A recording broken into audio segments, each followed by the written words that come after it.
Je suis conseillère en charge de finances au sein du cartel.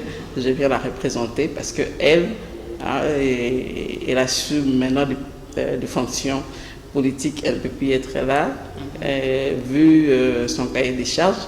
Mais je crois que vous ne serez pas dessus. Vous aurez toujours les cartels avec vous. Merci d'être dans notre plateau de femmes aux multiples facettes. On va commencer.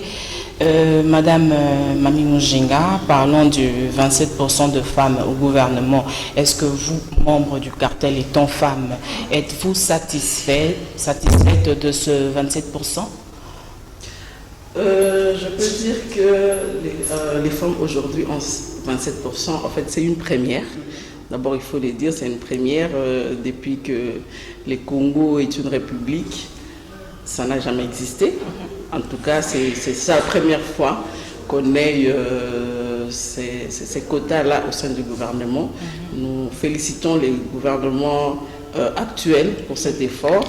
Mais notre lutte est d'atteindre la parité, comme le prévoit notre Constitution dans son article 14. Donc, nous sommes contentes, mais pas satisfaites, parce que nous voulons atteindre ce que nous désirons. Donc, nous n'arrêtons pas, nous n'allons pas arrêter notre lutte jusqu'à ce qu'on atteindra ce que nous recherchons. Mais déjà, nous félicitons le président de la République parce que nous avons suivi avec beaucoup d'attention les tractations pendant que le gouvernement devait être mis sur pied. Il a renvoyé plusieurs fois la liste pour qu'il y ait des femmes. Donc c'est déjà encourageant. Donc c'est parce que les femmes ont fait beaucoup de bruit. Aujourd'hui, on a plusieurs mouvements de femmes qui font beaucoup de bruit pour que la femme puisse être considérée et atteindre ces niveaux qu'il est en train d'atteindre aujourd'hui. Nous sommes contentes, mais pas encore satisfaites parce que nous avons besoin de la parité. Voilà. Toujours dans le gouvernement Lokonde, quelle attente pour la population? Quelles sont les priorités que vous, femmes, vous attendez au gouvernement Sama Lokonde? En fait, ce n'est pas seulement la femme. Hein? Oui, je sais que la femme est la première touchée parce que depuis tous ces temps, on a vu la dégradation de l'économie de notre pays. Nous avons vu comment les sociales du peuple congolais s'est effondré. Voilà. Nous avons vu comment les Congolais ont perdu sa valeur à cause de la pauvreté, à cause de la misère dans laquelle elle est en train de courir. Je crois que le défi est très grand pour ces gouvernements. Je sais qu'il n'y a pas de miracle à faire. Ils doivent suivre, je crois, certaines procédures. Je crois que les économistes sont là pour bien nous en parler. Mais en tout cas, le peuple congolais attend qu'il y ait l'amélioration du social. Voilà. Dans le social, on voit plusieurs rubriques. On a la santé, on a l'éducation, on a, je crois qu'il y a au moins 5 ou 6 dans les social que les Congolais attendent aujourd'hui. Et je crois que même dans les discours du Premier ministre, son Excellence Sama Lukonde au Parlement, j'ai suivi ses priorités. Je crois qu'il y avait la sécurité, il y avait la santé, il y avait en tout cas, en bref, les sociales. Ce qui concerne en tout cas les besoins des premières nécessités du peuple congolais. On a besoin parce que nous avons perdu tout, en tout cas moi je peux dire, tout ce qui est valeur humaine au Congo, on a perdu ça. Et moi ça me fait très mal quand je vois même les Congolais qui sont en Europe, qui sont partout dans le monde, comment ils se comportent, comment ils critiquent des pays. Et les Congolais préfèrent encore même aller mourir chez les voisins que rester dans son pays. Vous comprenez? Donc nous sommes les seuls peuples au monde qui fouillons notre propre pays pour aller chercher la survie ailleurs. Alors qu'on a aujourd'hui autant d'intellectuels, on a des... Moi je n'ai même pas parlé des potentialités, la richesse et tout, parce que moi depuis que je suis né, je n'ai rien palpé de cette richesse, je n'ai rien palpé de ces potentiels que Dieu nous a donné gratuitement. Donc les gouvernements ont vraiment ces défis. même si nous n'allons pas arriver à 50%, mais qu'on voit quand même, les commencements, hein, c'est ce que nous attendons de ces gouvernements. Parce qu'il y a trop de promesses, il y a trop de paroles. Et on n'a plus besoin des promesses, des paroles et tout ça. Nous avons besoin d'être surpris. Nous avons besoin d'être surpris positivement. Hein, qu'on ne dise rien, mais nous nous réveillons un matin, on trouve que le salaire du fonctionnaire a quitté 100 000 francs, donc il ne représente rien du tout. Et on a aussi les salaires du fonctionnaire. On trouve un jour qu'on se réveille un matin, on commence à nous asphalter toutes les routes dans nos quartiers. Donc vous comprenez, nous avons besoin que d'abord, que les peuples congolais sentent aujourd'hui qu'un Congolais est à la tête du pays, qu'il est venu faire quelque chose pour le pays. Parlons de l'arrestation de l'ex-ministre Willy Bakonga. Est-ce que l'IGF doit nécessairement travailler pour permettre à notre nation et de pouvoir gagner et de reconstruire, d'avoir le moyen de reconstruire notre pays? Est-ce que c'est l'installation de l'état de droit? Bon, je ne suis pas experte en la matière, mais en tant qu'une analyste politique, en tant qu'une femme qui observe ce qui se passe dans les pays, nous saluons tous ces gestes. Parce que nous sommes habitués dans notre Congo à l'impunité. Donc c'était tout ce qui était anormal était devenu normal. Voilà. Donc on peut nommer quelqu'un aujourd'hui, il entre, il vous fait 2 ans, il n'a rien fait, mais il construit des bâtiments qui pullulent comme des champignons et il n'est inquiété par personne. Voilà. Et ce qui fait que au fur et à mesure ou au fil du temps, tout le monde a pensé qu'il devait aller en politique pour s'enrichir. Donc l'enrichissement illicite, ça n'existe nulle part ailleurs qu'au Congo. Voilà. Donc nous voulons vraiment que les Congolais sentent aujourd'hui qu'il y a des lois. Même la Bible ne nous laisse pas nous promener en désordre, ne nous laisse pas vivre d'une façon anarchique. Non. Un peuple, quand on est une nation, on doit respecter les lois du pays. On doit travailler. Quand on nomme un ministre, et le ministre d'ailleurs doit s'inquiéter parce qu'il a une responsabilité où il faut qu'il sente qu'il a la responsabilité des redevances. Il doit rendre service, il doit se sentir responsable et dire qu'aujourd'hui, s'il n'arrive pas à faire ce que le peuple lui demande, en tout cas, la justice doit s'en occuper. Mais, en tout cas, c'était devenu comme la jungle. C'est la loi du plus fort qui l'emporte, alors que nous sommes dans une nation, en tout cas, l'IGF, qu'on a instauré, je ne sais pas si ça existait depuis longtemps, ce sont les financiers qui vont nous en parler, mais ils doivent faire leur travail correctement. J'ai suivi je ne sais pas, c'est lui qui pilote l'IGF, voilà, qui a un peu expliqué en long et en large. Lui, son travail, c'est d'aller faire l'audit. Voilà. Faire l'audit et voir ce qu'on avait mis à la disposition d'un ministre, d'un chef d'entreprise ou je ne sais pas moi quoi. Et puis, celui-là, il n'a qu'à répondre de ce qu'il a fait, de ce qu'on avait mis. Mais maintenant, par rapport au ministre honoraire Bakonga, bon, on lui reproche un certain nombre de choses, mais jusque-là, on l'accuse que d'avoir quitté les pays d'une façon frauduleuse. Oui, mais en tout cas, jusque-là, les restes griefs ne sont pas encore établis. Alors, bon, par rapport à je crois que là, ce n'est pas l'IGF d'abord, c'est juste par rapport à ses fonctions qu'il occupait et il n'aurait pas dû quitter les pays d'une façon frauduleuse. Mais les autres, là, des réseaux sociaux, bon, on attend effectivement que l'IGF fasse son travail et qu'il établisse la culpabilité de M. Bakonga pour que nous tous, qu'on sache réellement. Et puis, si on établit la culpabilité de M. Bakonga, c'est alors qu'on va les déferler à la justice congolaise. Et la justice va faire son travail. Voilà. Je crois que l'IGF, en tout cas, moi je pense même que l'IGF doit être une structure qu'on ne doit pas maintenir ces gens-là pendant très longtemps. Donc, même dans les temps, vous voyez, ils font une année, on les change. Voilà. Pour que ces gens-là aussi ne s'habituent pas et qu'ils ne tombent pas aussi dans l'accoutumance et ils commencent aussi à faire comme les autres ou faire un travail de légèreté. Nous connaissons comment les Congolais sont. Quand on les place quelque part et ils traînent à cet endroit, ils s'habituent et ils pensent que c'est lui qui règne là à maître, on n'a plus rien à lui dire. Et le travail devient un peu un travail superficiel. Alors que nous avons que le Congo puisse aller de l'avant.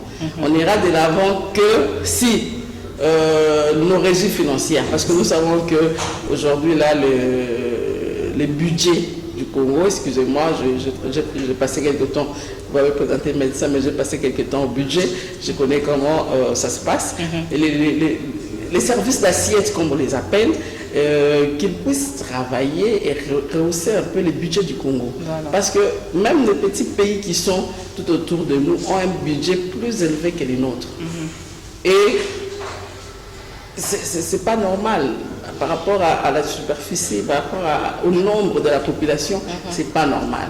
Et aujourd'hui, nous croupissions dans la misère parce que tous ces services-là font peut-être leur travail, mais l'argent qu'ils produisent ne se retrouve pas là où ça devait se retrouver pour servir aux Congolais. Alors l'IGF, en tout cas, il a du pain sur la planche, il doit faire vraiment son travail, mais il doit aussi avoir, je crois, un service au-dessus pour aussi contrôler l'IGF. Voilà. S'il faut parler de l'état de siège, quels sont vos avis? Bon, l'état de siège, nous suivons ce qui se passe et il y en a qui... Les avis sont partagés. Voilà. Il y en a qui disent que voilà, la procédure n'est pas respectée. Il y en a qui disent que bon, le président de la République, c'est lui le garant de la nation. C'est lui qui est le commandant suprême. Donc, il peut prendre de telles décisions. Alors, c'est aux juristes de nous départager. Mais je crois que la vie humaine est sacrée. Au-delà de ce que nous pouvons avoir, les avis partagés et tout, nous avons suivi durant toutes ces années, avec beaucoup d'amertume, avec beaucoup de tristesse, ce qui se passe à l'est du pays. Et ce qui choque plus, comment on martyrise la femme à l'est et l'enfant. Donc, nous, si c'est vraiment pour sauver les peuples à l'est du pays, moi je crois que ces lois, toutes ces tracas-là, moi je crois que ça ne vaut pas la peine d'être discuté. Parce que ces gens qui discutent, ces juristes-là, ils sont bien dans leur maison tranquillement. Ils ne vivent pas ces atrocités qui se passent à l'est du pays. Et je crois que s'il y a une bagarre qui arrive dans votre maison, vous n'allez pas attendre qu'il y ait des lois où on s'est... Non, je crois que c'est pour sauver la vie humaine. Et au-delà de tout ce que nous pouvons penser, nous sommes des humains et on doit faire quelque chose pour ces coins du pays. Nous aimerions que ces coins du pays, que les gens vivent librement comme ils vivent, que les gens ne vivent pas dans la psychose comme ils les vivent aujourd'hui. Nous aimerions que les femmes qui sont de l'autre côté fassent leur travail, fassent leur champ, fassent leur commerce dans le calme, dans la paix, comme ça se passe ici à Kinshasa ou à l'ouest du pays. En tout cas, moi je crois que ces débats-là, ce sont des formalités. Je ne pense pas que les deux chambres du Parlement pourrait refuser cette mesure si c'est une mesure qui doit sauver nos frères et sœurs de l'Est du pays. Mais il s'avère que les juristes pensent que c'est une violation des articles 144, 145 et 80. Mais la violation, oui, mais la guerre est là, elle viole tout aussi. Pourquoi quand on viole, on fait tout ça, les juristes ne se lèvent pas pour aller là-bas et dire vous violez, attendez, respectez la procédure. On laisse les gens tuer, on laisse les gens mourir de faim, et les femmes, les hommes même, parce que moi je regarde les images, c'est atroce, je n'arrive pas à regarder ces images-là.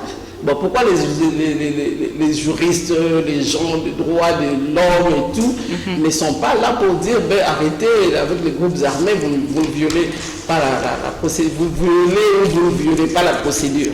Donc on l'a laissé ces groupes armés tués pendant toutes ces années, là c'est normal, les droits de l'homme laissent faire.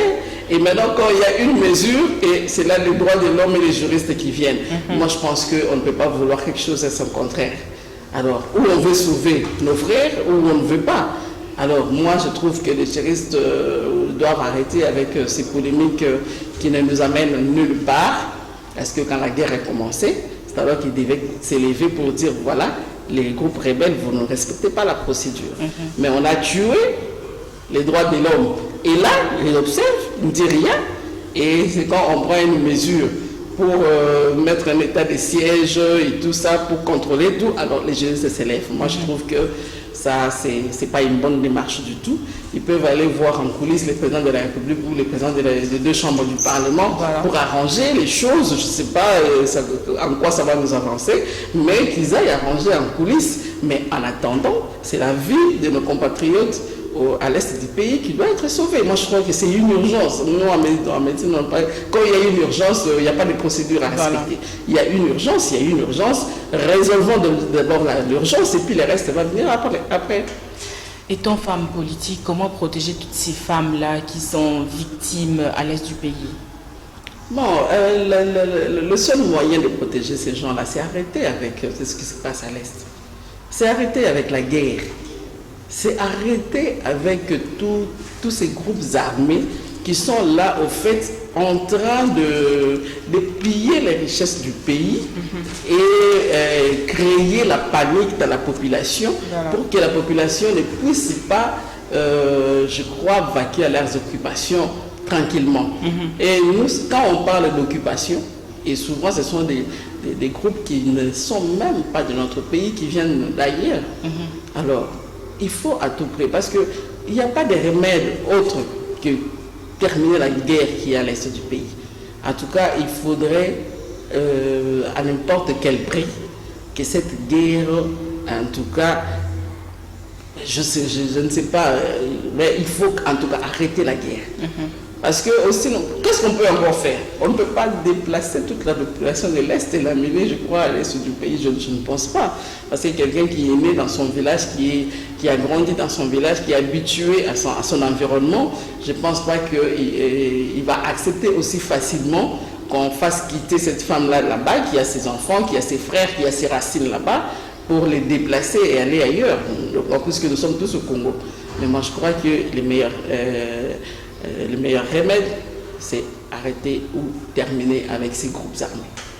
S'il faut parler de RAM, est-ce que RAM, malgré que le président de la République a arrêté cette taxe, est-ce que le RAM allait-il servir à la population congolaise? Moi, j'ai appelé un opérateur de Vodacom pour m'expliquer réellement ce que c'était cette histoire des RAM. D'abord, on ne comprenait pas, on se réveille un matin, on voit que nos téléphones, soit on n'arrive plus à faire nos opérations qu'on faisait tranquillement avec nos téléphones, on nous parle de RAM, qu'il faut payer $7. Mais madame, moi j'ai posé une question. Déjà dans les crédits qu'on achète, on paye la taxe. Voilà. Qu'est-ce qu'on fait avec cette taxe? Parce que je me rappelle, j'ai parlé quand on avait instauré la TVA à l'époque. Je me rappelle, j'ai parlé avec un économiste, je lui ai posé la question, à quoi ça servait cette taxe? Et il m'a parlé, non, c'est une taxe salvatrice, vous allez voir l'économie. Mais on n'a jamais rien vu. Ça fait, en tout cas, je crois que ça fait un peu 10 ans, plus de 10 ans qu'on a instauré la TVA. Et on paye la TVA partout, même dans les crédits. Mais on n'a jamais vu l'évolution. Mais en quoi encore? Pourquoi encore ajouter une autre taxe pendant que les taxes qui sont là ne servent à rien? Le peuple congolais déjà souffre. On n'a pas un salaire convenable, mais on nous ajoute taxe sur taxe. Madame, je vais vous parler des RAM, mais moi je vais vous emmener dans les taxes. Parce que nous, les fonctionnaires, quand ce gouvernement a commencé, nous nous sommes réveillés un matin et on a vu que, bon, on nous instaure l'IPR sur les salaires trop minimes et on n'a même pas respecté, selon que la loi de la fonction publique a établi les pourcentages, mais on n'a jamais respecté ça. Vous vous retrouvez que vous êtes dans une fourchette où on doit vous retrancher 3 ou 4%, voilà. Mais on vous retranche, je crois, nous, on retranche, je crois, dans les 18 ou 20% de votre salaire. C'est normal, partout dans le monde entier, tout le monde paye les taxes. Mais vous payez les taxes avec quel salaire? Et pourquoi ajouter des taxes partout qui ne servent à rien? Commencez par d'abord nous justifier ce que vous faites avec les autres taxes, parce que nous sommes tous des Congolais, nous savons que tout Congolais est commerçant. Et quand vous ouvrez une petite boutique, vous allez voir les différents services, économie, trop de taxes. Pourquoi ajouter encore les taxes sur une taxe qui existe déjà? Pourquoi ne pas utiliser la TVA qu'on paye déjà? Parce que nous avons appris, avant les élections, qu'on avait ajouté, je ne sais pas si la population connaît cette réalité, les unités, 100 unités qu'on payait à je ne sais pas, 0,96 $. Du coup, on avait augmenté. Et on a augmenté, on nous a jamais dit ce qu'on a fait avec cet argent-là. On nous a parlé, non, on devait effort des élections et tout. Mais après les élections, cette taxe est restée. On ne nous a jamais dit ce qu'on fait avec cet argent. Et du coup, on se réveille un matin, on doit payer 1,4 $ chaque mois. Moi, j'ai des enfants, que je paye des crédits. Et je me suis retrouvé que mes 4 enfants, les téléphones ne passaient pas.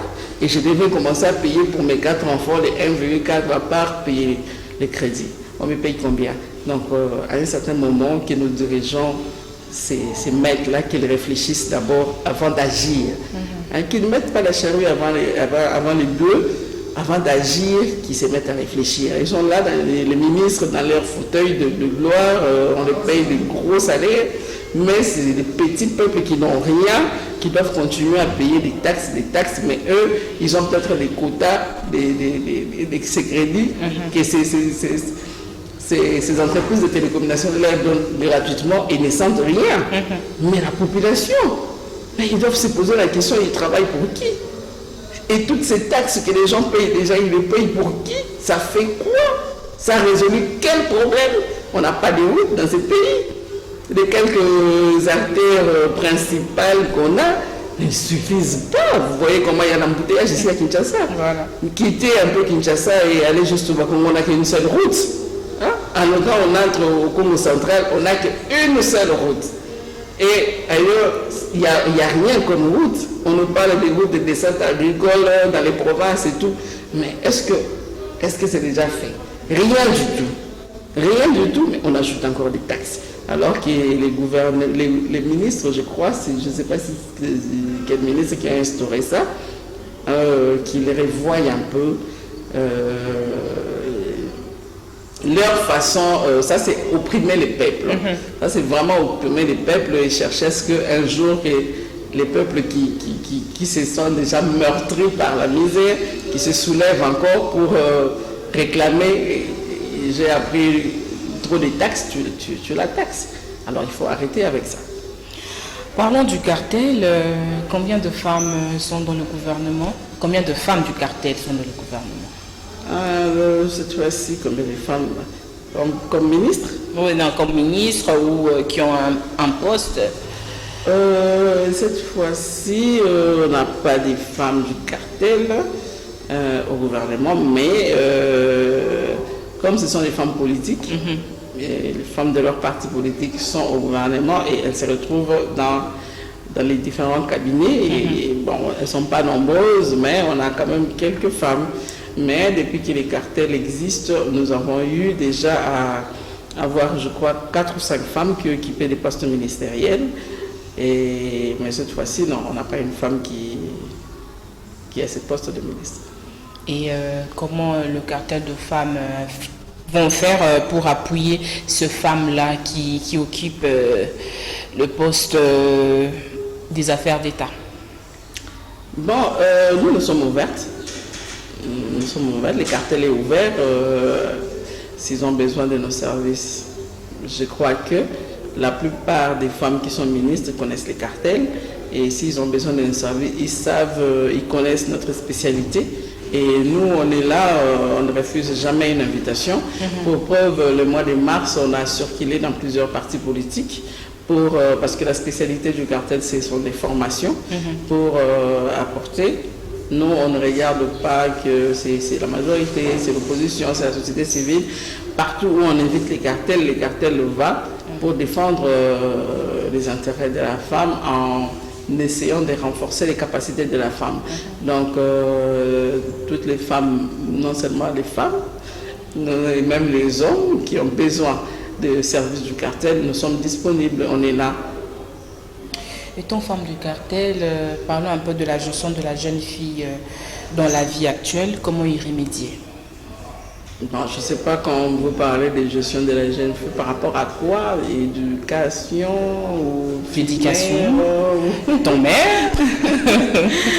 Bon, nous, en tant que femmes, en tant qu'intellectuelle, en tant que mère, en tant que tout ce que la femme peut avoir comme qualité, nous nous battons pour que la jeune fille ne puisse, surtout la jeune fille en Afrique, la jeune fille au Congo, ne puisse plus avoir des préjugés ou des complexes par rapport à tel ou tel,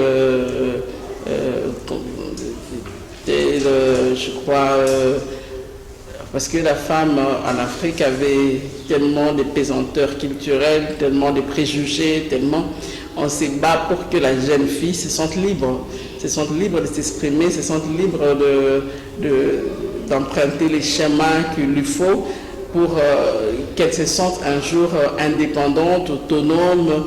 Je crois que les hommes qui me regardent vont dire, bon, elle veut rébeller les jeunes filles. Non, nous avons vu ce que la femme a enduré quand elle est mariée, que le monsieur n'a plus du travail, ou quand elle est divorcée, ou quand l'homme meurt, quand la femme ne fait rien, c'est un problème. Alors on ne se réveille pas du jour au lendemain et on commence on devient spécialiste en commerce ou on devient spécialiste. Non, c'est comme ça que vous avez vu que la jeune fille qui n'a pas pu avoir cette bonne éducation s'est retrouvée dans la rue, où elle était mariée, mais elle perd son mari, mère de plusieurs enfants, elle se retrouve dans la rue également. Alors nous sommes en train de travailler sur la jeune fille pour que la jeune fille ait déjà cette capacité de se prendre en charge, d'être vraiment une aide semblable comme la Bible le dit, et non pas être une charge pour la société. Parce que quand une fille ne fait rien, aujourd'hui, même quand vous avez un mari qui a beaucoup d'argent, mais quand vous ne faites rien, c'est toujours difficile parce que nous connaissons un peu comment la famille africaine fonctionne. Alors il faut que la jeune fille arrête de penser qu'elle doit fuir sa famille et aller dans les mariages pour y trouver le bonheur. Alors quand on ne fait rien, on peut trouver l'enfer dans les mariages aussi. Alors il faut que la jeune fille soit consciente que c'est une vie, elle doit se battre pour être bien. Et non seulement dans la jeune fille, il faut travailler aussi dans les jeunes garçons. Et les jeunes garçons comprennent qu'on n'est qu'à deux sur terre. Donc il faut aider la jeune fille, parce que si j'aide la jeune fille, un jour, parce que nos parents à l'époque, il y avait vraiment une discrimination nette, il y avait une ligne de démarcation entre un garçon et une fille. Vous voyez, la manière dont on éduquait les garçons, c'était très différent de la manière dont on éduquait la jeune fille. Même dans nos livres à l'époque, dans les livres de l'école primaire, vous allez trouver des tests où on disait Toto va à l'école et on parle de Meka qui va au champ avec maman. Vous comprenez un peu, donc il y avait vraiment une ligne de démarcation. Mais je crois que tout cela a évolué. Tout cela a évolué et je crois qu'on continue. On continue, on a plus travaillé à Kinshasa, maintenant nous faisons un effort. Même les cartels ont fait un effort pour aller à l'intérieur du pays, dans des villages, dans les milieux ruraux où vraiment ces stigmates existent encore jusqu'à aujourd'hui. Donc c'est un peu une autre façon de contribuer dans la jeune fille. Madame Mami Mujinga, votre mot de la fin? Ah, nous sommes déjà à la fin. Bon, je veux dis merci. Je dis merci à l'équipe de CCTV de m'avoir accordé cet honneur de venir parler aujourd'hui au peuple congolais. Et je crois que ce n'est pas la dernière fois. Nous serons toujours disponibles pour vous.